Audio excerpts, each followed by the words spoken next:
Alright, I'm back, and I'm recording this video like 5 minutes in between the last one, but I put on a different shirt just because like it feels inappropriate for me to be wearing the same shirt in two different videos. Is that kind of stupid? I don't know.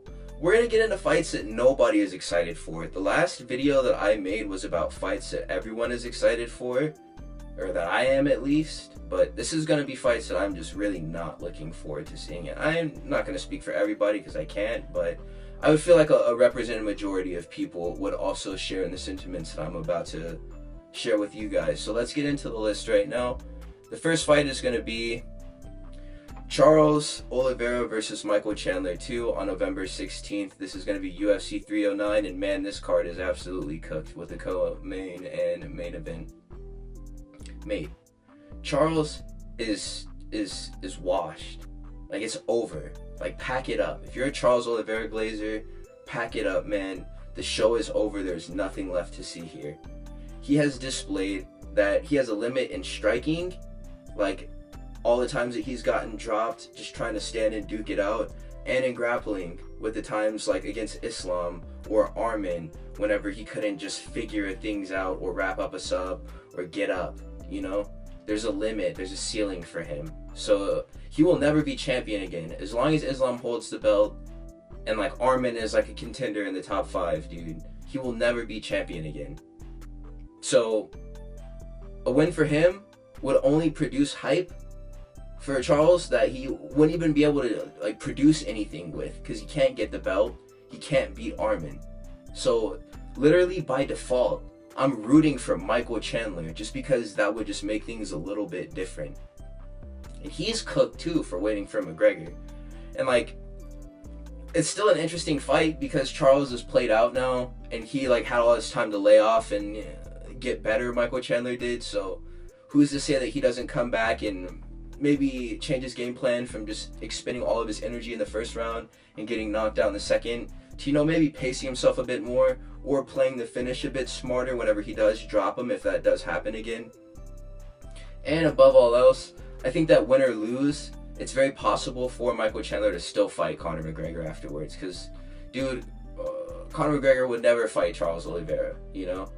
But I feel like the plan was, unless Michael Chandler comes out and looks like literally Iron Mike Tyson,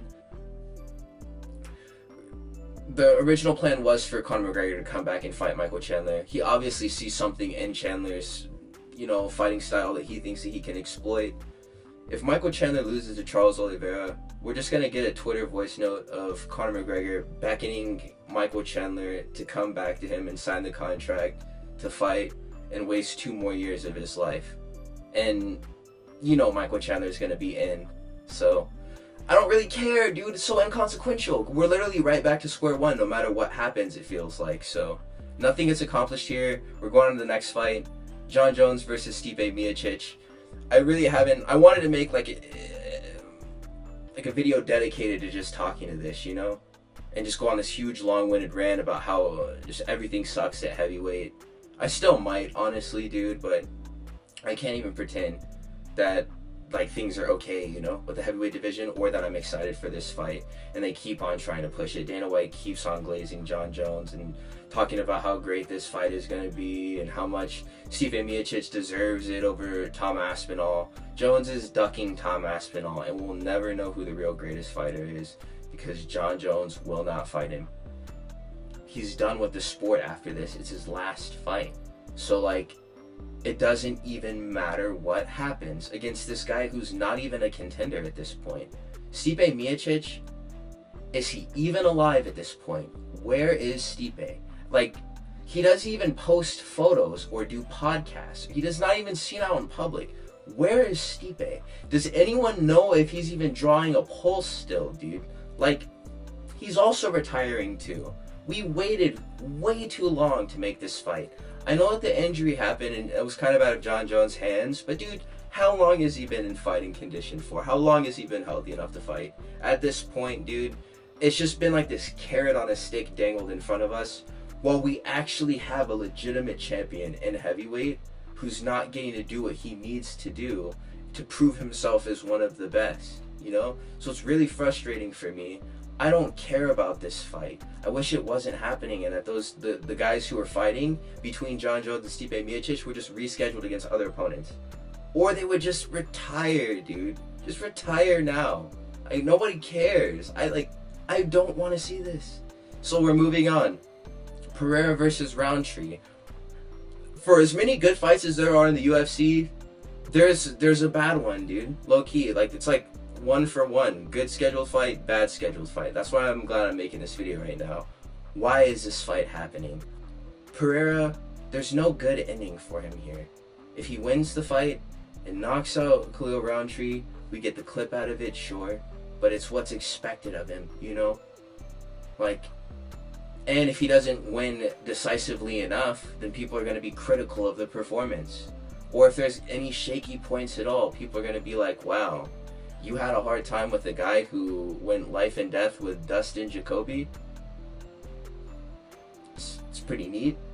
And if he loses, then he just becomes a laughingstock of the entire MMA community. So why is this happening? Unless he's so certain that it's just going to be a free win, which it probably is. I'm not even going to lie. He's probably going to knock out Khalil Roundtree, but I don't see it where he wins other than just getting some money, you know, if it's just about the money. Which, I mean, get your bread, bro. But, again, Khalil Roundtree, he lost to Iwan Kudalaba getting wrestled, dude. Had a close fight with Justin Jacoby where he won, but, people argue that it's a robbery against Dustin Jacoby. That's one of the craziest things that, we have a contender that people hail as a great fighter, and he went the long stretch with a guy like him. I can't believe it. But I mean, he has been looking pretty sharp against, Anthony Smith. And he kicks some grounded opponents on the side. The Savage, grounded opponent, you can kick them on the side. It's legal technically, but not a lot of people do it, and he does it. So he's popular. And people treat him like he's Anderson Silva because he does that. Alex Pereira is going to knock this guy out in 1 round. 2 rounds max, man. I don't know why this fight is happening. And it goes hand in hand with the next one that I'm going to mention as well. Rakic versus Ankalaev on October 26th. Rakic, mate, fight Jamal Hill. The Yan rematch is literally more compelling than this. He's occupying the schedule, of Magomed Ankalaev to keep him from fighting from the belt, And this is all while Khalil Roundtree and Alex are having this dog and pony show, So Rakic has already displayed that he cannot hang with the likes of, Yuri Prochazka. Even if he beats Magomed at this fight, styles make fight. We've already discussed that MMA math doesn't really work, but dude, Rakic is going to get spilled by Alex Pereira. So with Magomed, he's the last hope for 205, dude. If Magomed loses to Rakic, the whole division is cooked. So he needs to start fighting smarter and making less costly mistakes in these fights, dude. Not checking leg kicks. Or, that's pretty much it. He doesn't check leg kicks. I feel like his striking defense is not bad. He's a pretty good kickboxer. He's pretty technical. He has decent output. And his power is pretty good. But he cannot defend the low kick.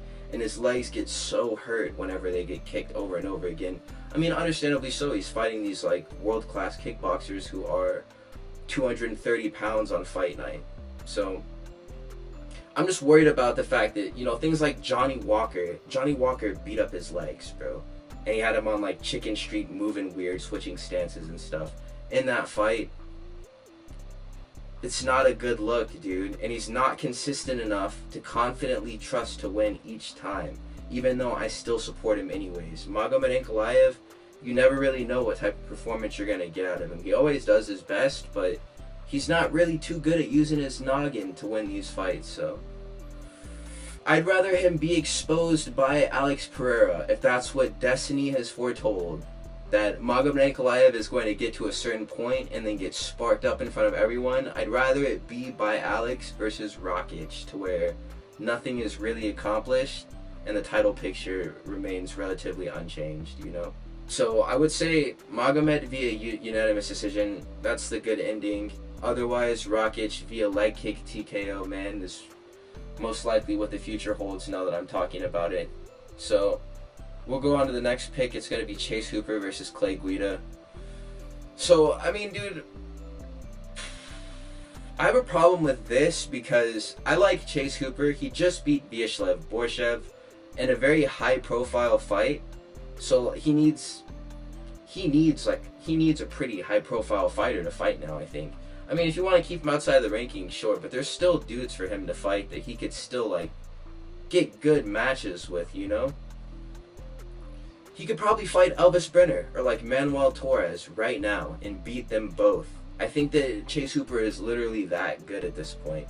He could probably go band for band with one of the prospects that we glazed at lightweight, you know, like Rebecki, who's fighting this weekend, Ludovic Klein, you know, or Ignacio Bahamundes. I really feel like this is the level that Chase Hooper is at right now. He was dropping Vyacheslav Borshev with his hands, and he was tying him up on the ground, which is to be expected because he's a jiu-jitsu ace, you know.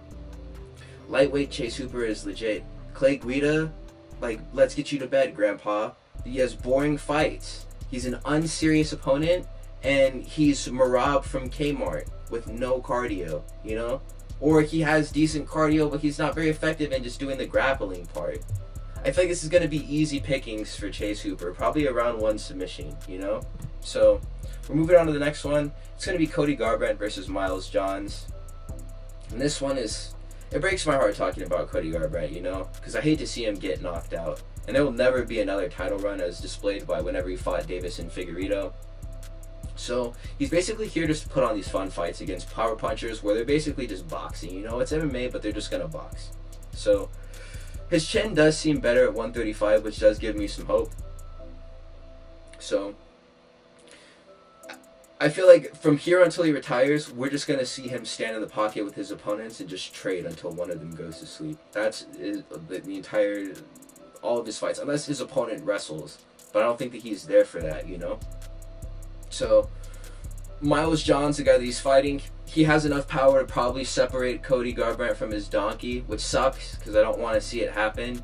But I think he will, you know, because Cody is getting older and a bit less accurate. Swinging a bit wild, you know. It was like there was 2 polarizing magnets, one in his glove and on Figueiredo's chin whenever they were fighting.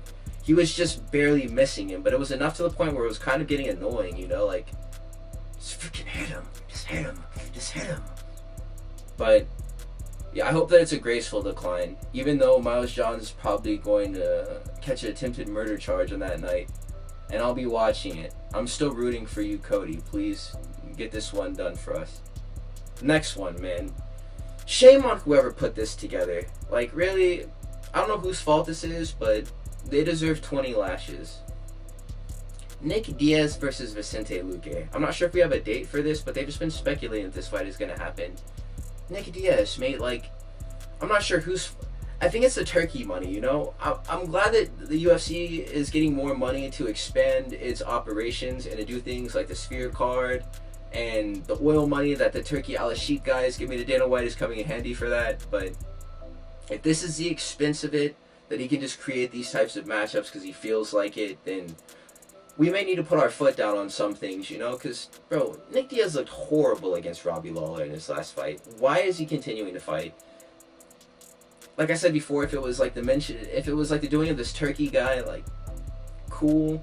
I'm hope that Nick Diaz is getting a lot of money for making this appearance, but this isn't healthy, you know? He needs rehab, dude, not like a scheduled bout in Abu Dhabi with like the oil money. Like, please help him, you know? Vicente Luque is on like this crazy Tony Ferguson skid, but he has no signs of looking like he's coming back. He's pretty done too, but he's still pretty dangerous, I would say. At certain points of a fight, he does look like he can actually produce offense that would be meaningful and hurtful to an opponent. I feel like Nick Diaz can't hurt people with his hands anymore, dude. He's just to the point where he's just so finished that it won't work for him anymore. Vicente Luque is nearing that point, but he's not there yet. So I think that he will probably slaughter Nick Diaz, and we're going to have to watch it happen if this fight actually does take place. So he also doesn't have a soy body like Nick Diaz as well. This guy was supposed to be training for like triathlons as well, and he showed up to fight Robbie Lawler, and he looked like a freaking beanbag chair. So after I watched that fight, he ate like a right hook or something and then took a knee in the middle of the octagon, and that was it. I literally was like, dude, I don't ever want to see this guy fight again, ever. And we're going to have to watch it happen again, so not looking forward to it. Moving on to the next pick, it's going to be a flyweight fight. And you know what? The fate of this division hangs in the balance of whether or not Brandon Moreno can beat Amir Albazi on November 2nd. Amir Albazi is so boring, dude. He's been added on UFC 5, and if you play that video game and fight in flyweight, how many times have you picked Amir Albazi? I bet it's less times than you can count on one hand, because I know for a fact it is for me. I will only pick him as a meme, and I won't even do that, honestly, a lot of the times, just because it's not even funny. You're just punishing yourself. So, I really don't have anything to say about him, dude. We're all really just tuning in to watch him get folded. But that's the challenge that Brandon Moreno may not be able to rise to, is that I could really see him losing this fight to Amir Albazi, just getting controlled and giving up his ranking to Amir Albazi, getting him closer to a title shot where he may also win, bro. Amir Albazi may become champion of the flyweight division. At this point, I know a lot of creators are saying that if Amir Albazi wins, that they're stepping away from the sport, but dude, I'll be dumbfounded. I won't have any words, but I just have this really sick, sinking feeling that Brandon Moreno is not going to be able to finish this fight and do what he needs to win in order to keep Amir Albazi from taking over the flyweight division. That's why I'm not looking forward to seeing it all unfold, because I'm an oracle, mate. I just see all of these things happen in advance. So you could tell by like my UFC Noche predictions where we went 3-7. Like I see these things from a mile away. So this is going to be the last pick, right? And it's going to be going down on October 5th. It is UFC 307 on October 5th. Juliana Pena versus Raquel Pennington. So this is the thing, right? I usually don't really concern myself with like the women's weight classes, talking about them or like closely discussing or analyzing them really. I guess in the breakdowns I'll kind of get into the nitty gritty sometimes, but that's only sometimes. But right now, I'm just going to talk about Raquel Pennington is the champion of women's bantamweight. Who let that happen? Mayra Buena Silva let that happen, and what was probably one of the worst fights I've ever seen in my entire life. So, she's fighting Juliana Pena. Juliana Pena, who fought Amanda Nunes what feels like 9 million years ago, and has been laid off ever since then, not fighting for whatever reason. And they're gonna have just a stink off now at this point. What they ought to have done is just kept freaking Kayla Harrison on burner and had her fight Juliana Pena for the vacant belt. Nobody would have cared if the belt was vacant for that long. They did not need to rush to fill that slot of the champion that quickly, I feel like, dude. That could have been like an asterisk where people were just kind of excited and waiting for what was next. Because we have different fighters now coming up the rankings too, like I guess Norma Dumont is someone to mention. I don't know women's bantamweight, dude. I'm not even going to pretend like I do. But this just seems like a joke. The fact that Raquel Pennington is going to go into a presser as champion, the belt on the table and answering questions. Juliana Pena, this fight week buildup is going to be so loud and annoying. But I feel like Juliana Pena is going to win this fight. If she loses, she's going out so sad. After all the talking she's going to be doing, and like how she's just like chatting at Amanda Nunes, even though Amanda Nunes literally like didn't kill her just because it's against the rules in that fight. She could have slaughtered her right there in front of everyone. I really have no words, dude. We're going to have to watch Juliana Pena versus Raquel Pennington and Alex Pereira versus Khalil Rountree on the same card. And these are going to be like high-ranking spots on the main event of the pay-per-view. So, alright fellas, please like, comment, and subscribe. This video, honestly, doing this type of content gets me so tight. I'm going to go and headbutt my wall for the next 25 minutes until I paint a different hue. But I will catch you fellas in the next one. Please stay up, be safe, take care, tell a friend about the channel. I will see you fellas. So, catch you, peace out.